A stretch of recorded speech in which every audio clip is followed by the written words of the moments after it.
నమస్తే అద్దె లెక్క వార్తలకు స్వాగతం. ఈ రోజు కొత్త కొత్త లెక్కలు పట్టుకొచ్చిన మరి అవన్నీ చూడాలంటే హెడ్లైన్ చూడాలి కదా. ఇంకెందుకు ఆలస్యం చూసేయండి.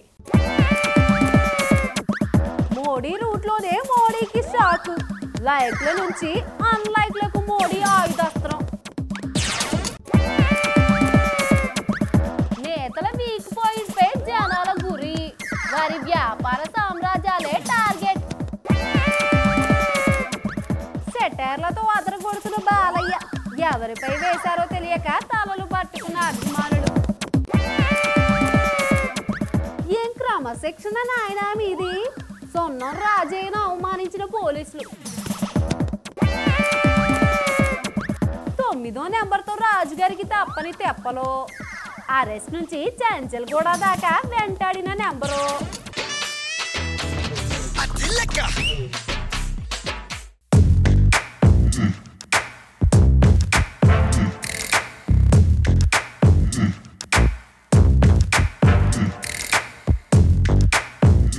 ఓ కనకయ్య, ఏంది యాడికో పోతాండవే?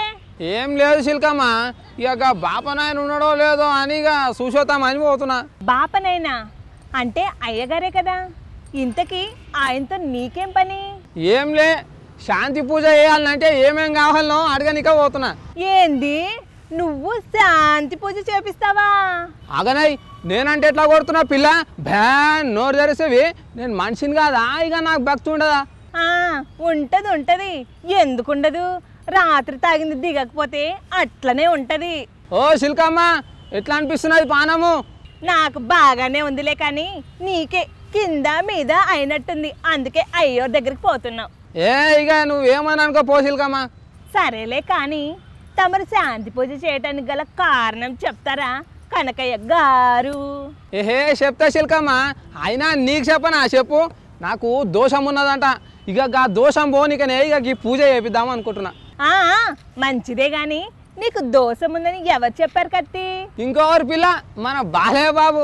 ఏంది నీకు దోషం ఉందని బాలయ్య బాబు వచ్చి చెప్పిండా? ఎప్పుడు కత్తి? రాత్రి కళ్ళగాని వచ్చి చెప్పాడా ఏంది? కాదు పిల్ల, ఇక నిన్ననే చెప్పిండు. ఇక ఆ సింహంను ఇంగ్లీష్లో ఏమో అంటారు చూడు. ఓహో, లయనా? గా లాయన్ సినిమా పాటలు ఇవ్వడానికి వచ్చినప్పుడే చెప్పిండు. ఇక నీకు తెలియదా? తెలీదు కనకయ్య. ఇంతకీ ఏం చెప్పాడు బాలయ్య బాబు? ఈ ఏడాది సినిమాలు తీసేటోళ్లకు, ఇక రాజకీయాలలో తిరిగేటోళ్లకు, గట్లనే దందాలు చేసేటోళ్లకు వీళ్ళందరికీ కాలసర్ప దోషం ఉందని చెప్పిండు. ఇక కావాలంటే ఓ పారు చూడు. ఈ సంవత్సరంలో కాలసర్పం ఒక గండం ఉంది కాబట్టి ఈ యొక్క 3 భాగాలుగా ఉంటుంది. ఇది ఒకటి రాజకీయంగా, ఒకటేమో సినిమా పరంగా, అలాగే వ్యాపార కుటుంబాల మీద దీని యొక్క చెడు ప్రభావం ఉంటుంది. కాబట్టి మీరందరూ కూడా బాగా జాగ్రత్తగా ఉండాలని కోరుకుంటున్నాను. అవును, బాగానే ఉంది. అయినా వీళ్ళందరికీ దోషం ఉంటే నువ్వెందుకు పూజ చేపిస్తున్నావు కత్తి? ఇక ఎట్లా నేను ముందల సినిమాలలో పోతా కదా, ఇక గందుకనే పూజలు చేపిస్తున్నా. ఓ అబ్బో, ముసలితనానికి కుసుమగుడాలు అన్నట్టు ఆశకైతే ఏం తక్కువ లేదు ఈ ముసలోడికి. ఎందుకు పిల్ల గట్లనే పడుతుంది? నేను సినిమాలలో పోను అనుకున్నావా ఏంది? ఓరిని ఏషాలు, సినిమాలకి తర్వాత పోదులే కానీ ఇప్పుడైతే ఇంటికి పో.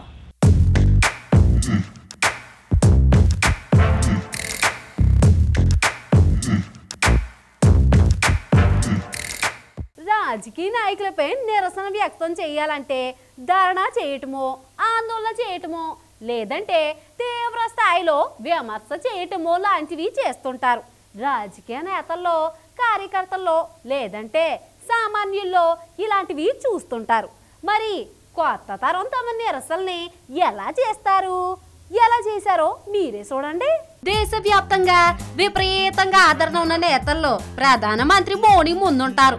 ముఖ్యంగా యూత్ ఆయనపై పెట్టుకున్న ఆశలు అన్నీ ఇన్ని కావు. తాము అభిమానించే మోడీని ఆన్లైన్ లో విపరీతంగా ఫాలో అవుతుంటారు. తాజాగా దేశ రాజకీయాల్లో చోటు చేసుకుంటున్న పరిణామాలతో యువత ఆగ్రహంగా ఉన్నారా అంటే అవుననే వాదన వినిపిస్తుంది.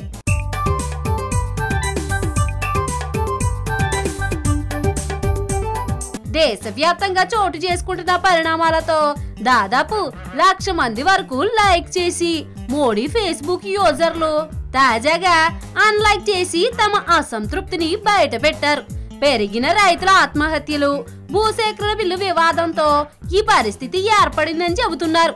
మార్చి నెలాఖరులో 2.79 కోట్ల మంది మోడీ ఫేస్బుక్ పేజీని లైక్ చేస్తే తాజాగా ఏప్రిల్ 7 నాటికి మోడీ ఫేస్బుక్ పేజీని లైక్ చేసే వారి సంఖ్య 2.78 కోట్లకు పడిపోయింది.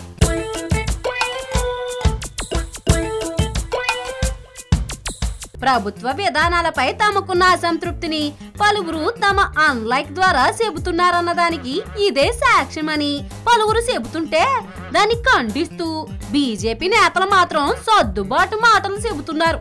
1,00,000 మంది అన్లైక్ చేసిన నిజాన్ని అంగీకరించని ఇలాంటి తత్వమే చివరకు కోలుకోలేని దెబ్బతీస్తుందన్న నిజాన్ని గుర్తు చేస్తే మంచిదేమో. ఎవరికైనా కోపం వస్తే ఏటి చేస్తారో లాగి పెట్టి ఒకటి ఇస్తారా, లేకుంటే నోటికి వచ్చినట్లు చెడామడ తిట్టి పారేస్తారు. అది సామాన్యుల పరిస్థితి.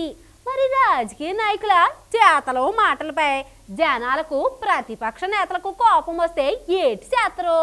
వాళ్ళని ఉతికారేస్తారని అనుకుంటున్నారా? అంత సీన్ లేదు గాని వారి వీక్ పాయింట్లను పట్టుకొని దుమ్ము దులిపేస్తారు. ఎంతకే వారి వీక్ పాయింట్లు ఏంటో ఓసారి చూద్దాం పదండి.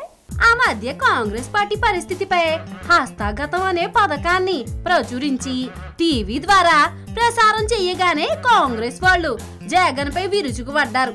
అంతవరకు సాక్షి లేకపోతే మేము లేము, మా పార్టీ లేదు అని చెప్పుకున్నోళ్ళు కూడా సాక్షిపై దాడికి దండుతో కలిసి వెళ్లారు. ఇక తెలుగుదేశం పార్టీ వాళ్ళు సాక్షి పేపర్ ను సునిశితంగా చదివి అందులో ఏమైనా అక్షర దోషాలు కనిపించినా, అన్వయ దోషాలు కనిపించినా వాటిని ఆధారంగా చేసుకుని జగన్ పై మాటల దాడి మొదలు పెట్టేశారు.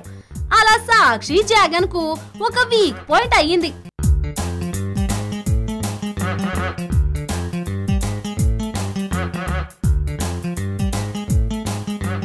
మరి ఇన్ని రోజులు జగన్ కు మాత్రమే ఇలాంటి వీక్ పాయింట్ కనిపించగా ఇప్పుడు హెరిటేజ్ చంద్రబాబుకు వీక్ పాయింట్ అవుతుంది. బాబుపై కోపం వస్తే హెరిటేజ్ పై దాడులు జరిగిపోతున్నాయి. చిత్తూరు జిల్లాలో జరిగిన ఎన్కౌంటర్ పై తమిళనాడులోని హెరిటేజ్ షాపులపై దాడులు జరగడంతో బాబు వీక్ పాయింట్ అందరికీ అర్థమైందని అనుకోవాల్సి వస్తుంది. ప్రైవేట్ డైరీలు అన్ని జనాల ఆరోగ్యంతో ఆడుకుంటున్నాయి. ఆ కోవలోని హెరిటేజ్ పై కూడా విమర్శలు వచ్చాయి. అవి ప్రత్యర్థులకు బాబుపై రాజకీయ దాడికి కూడా ఉపయోగపడ్డాయి.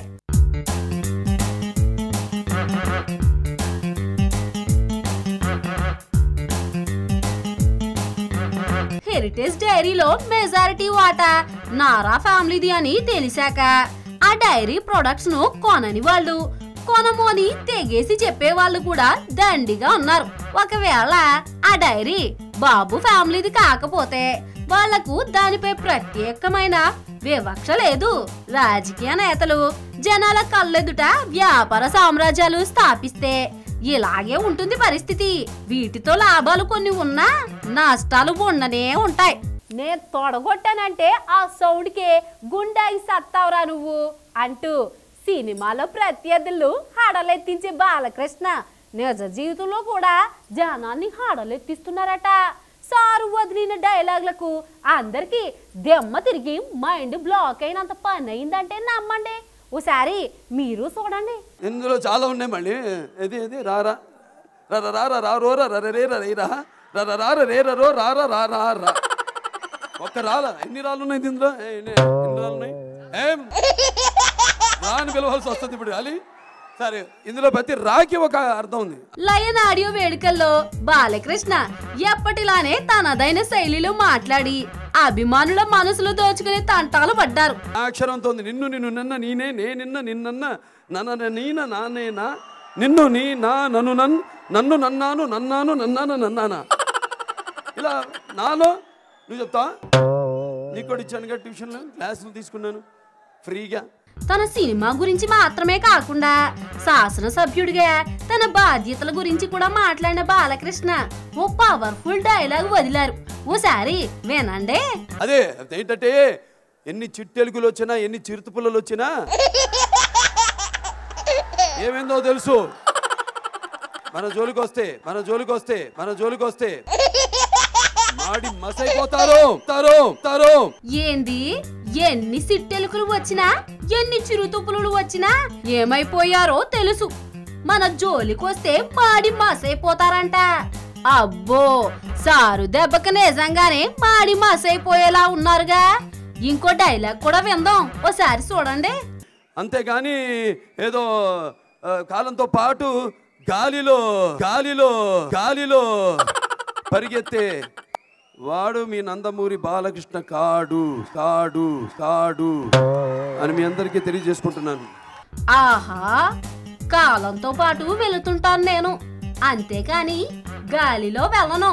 వారెవ్వా, సారీ ఎంత పర్ఫెక్ట్ గా డైలాగులు వదిలారంటే అది ఎవరి మీద అయ్యుంటుంది అనేది అక్కడున్న అభిమానులకు అర్థం కాక తలలు పట్టుకున్నారట. బాలకృష్ణ స్పీచ్ లో సడన్ గా ఈ విసుర్లు వచ్చి పడేసరికి అంతా ఉలిక్కి పడ్డారు. ఆయన మాట్లాడుతున్నది ఎవరి గురించి అనేది చాలా మందికి అర్థం కాలేదు.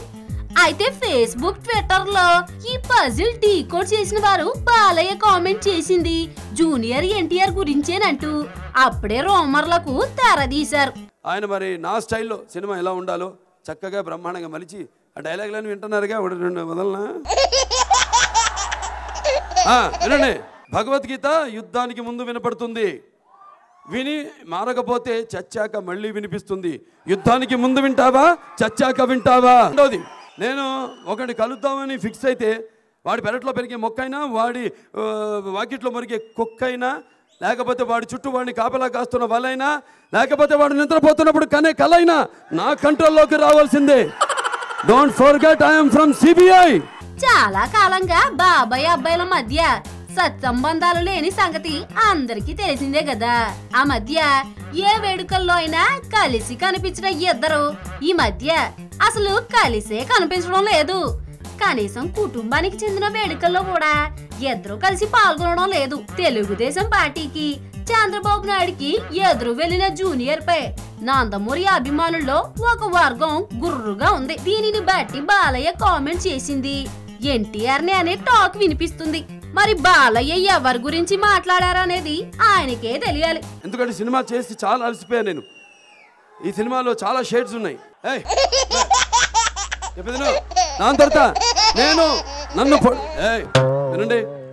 నన్ను పడుకోబెట్టాలనుకుంటే ఎప్పుడో పడుకున్న మీ తాతలు మళ్ళీ తిరిగి వచ్చినా నన్నేమీ పేకలేరురా. నాకు పుట్టుకతోనే ఆ భగవంతుడు నా బాడీలో ప్రతి పార్ట్లో ఒక పవర్ దాచాడు. పొరపాటున నా బాడీలో ఏ పార్ట్ టచ్ చేసినా నీ బాడీ షేప్ మారిపోద్ది, నీ లైఫ్ ఎండ్ అయిపోద్ది. ఈ రోజుల్లో ఎమ్మెల్యే అంటే ఎట్టుండాలి? ముగ్గురు సెక్యూరిటీ గార్డులు, మంచి కారు ఉంటేనే జనాలు గుర్తుపట్టేలా ఉన్నారు. సాదా సీదాగా ఉంటే అసలు గుర్తుపట్టేలా లేరు. కనీసం నేను ఎమ్మెల్యేని రా బాబు అని మొర పెట్టుకున్నా జనాలు వినేలా లేరు. జనాలు కాదు కానీ పోలీసులు వినేలా లేరు. నువ్వు ఎవరవో తెలీదు, ఇక్కడి నుంచి పో అంటారు. సరిగ్గా ఇదే పరిస్థితి సిపిఎం ఎమ్మెల్యే సొన్నం రాజేశారుకు వచ్చింది. సారు సాదా సీదాగా సచివాలయంకు పోతే అక్కడి పోలీసులు ఆయనతో ఎలా ప్రవర్తించారో మీరే చూడండి. సచివాలయానికి పోవాలంటే కనీసం కారు, ముగ్గురు గన్మ్యాన్లు ఉండాలి. అవి లేకుంటే కానీ లోపలికి రానిచ్చేలా లేరు పోలీసులు. నువ్వు ఎన్నిసార్లు గెలిచి టీవీల్లో పేపర్లో వచ్చినా కానీ ఆ పోలీసులకు అవేమి పట్టవన్నమాట. ఇది ఎవరికి జరిగిందో తెలుసా? సాక్షాత్తు మన సిపిఎం ఎమ్మెల్యే సారు సొన్నం రాజయ్యకు జరిగిన పరిస్థితి. జనాలందరికీ ఆయన తెలిసినా మన పోలీసులకు మాత్రం తెలియదట. సచివాలయం సాక్షిగా ఎమ్మెల్యేను ఘోరంగా అవమానించారు. ఆటోలో వచ్చిన ఆయన్ని ఎమ్మెల్యేవు కావంటూ లోనికి అనుమతించలేదు పోలీసులు.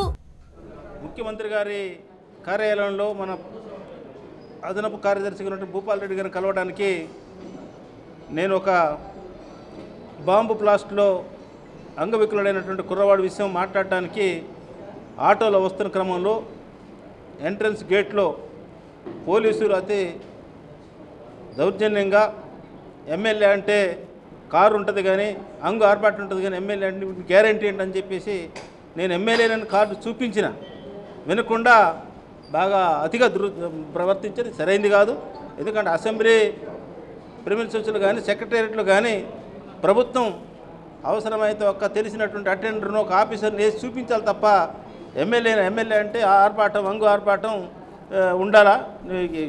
నీ ఎమ్మెల్యే అంటే గ్యారంటీ నువ్వు ఎమ్మెల్యేవా? ఇట్లా పరస్పరాలతో సరైంది కాదు. తన నియోజకవర్గంలోని ఓ యువకుడికి ప్రభుత్వం నుంచి అందాల్సిన సాయంపై సచివాలయంలోని సి బ్లాక్ లో ఉండే సీఎం స్పెషల్ సెక్రటరీ భూపాల్ రెడ్డిని కలిసేందుకు రాజయ్య వచ్చారు. అయితే ఆయన అందరిలాగా ఖరీదైన వాహనాల్లో కాకుండా ఆటోలో వచ్చారు. పోలీసులకు తాను ఎమ్మెల్యేనని చెప్పినా వినలేదు. ఎమ్మెల్యేలు ఆటోలో ఎలా వస్తారు, మీ గుర్తింపు కార్డు చూపించండి అని అడిగారు. ఆయన తన గుర్తింపు కార్డు చూపించినప్పటికీ సంతృప్తి చెందకుండా నిజంగా ఎమ్మెల్యే అయితే గన్ మ్యాన్ ఉండాలి కదా అని వెటకారపు ప్రశ్నలతో విసిగించారు. కమ్యూనిస్ట్ ఆదర్శనలతో సాధారణ జీవితం గడుపుతున్న రాజయ్యను పోలీసులు అవమానించడం అందరినీ విస్మయానికి గురి చేసింది. మరి ఈ పోలీసులపై ఎలాంటి చర్యలు తీసుకుంటారో ముందు చూడాలి.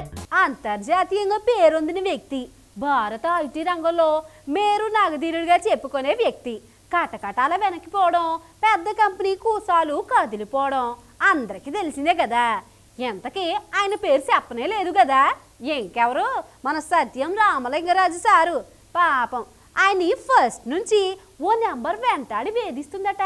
ఆ నెంబర్ అంటే ఆయన హడలెత్తిపోతున్నారట. ఆ నెంబర్ కదేటో ఓసారి చూస్తే పోలా. కామెడీగా కనిపించినా కొన్నిసార్లు నమ్మకాలు ఔరా అనిపించేలా చేస్తాయి. తాజాగా సత్యం కుంభకోణంలో దోషిగా మారిన రామలింగరాజుకు 9 అంకెలతో చాలా తెప్పలు వచ్చాయి. చాలా మందికి లక్కీ నెంబర్ గా ఉండే 9 సారుకు మాత్రం భారీ నష్టాన్ని మిగిల్చింది.